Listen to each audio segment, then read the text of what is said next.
শুক্রবার শুরু মহিলা ক্রিকেট টিমের এশিয়া কাপ। প্রথমেই ভারত এবং পাকিস্তানের ম্যাচ। মেয়েদের এশিয়া কাপ এখনও পর্যন্ত ৮ বার আয়োজন করা হয়েছে, আর প্রত্যেকবারই ভারত ফাইনাল খেলেছে। ৭ বার চ্যাম্পিয়ন ট্রফিও হাসিল করেছে ভারত।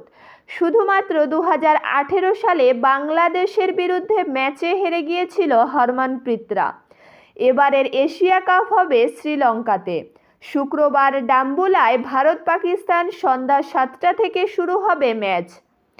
এশিয়া কাপে ভারত পাকিস্তান ছাড়াও গ্রুপ এতে রয়েছে নেপাল এবং সংযুক্ত আরব আমিরশাহী।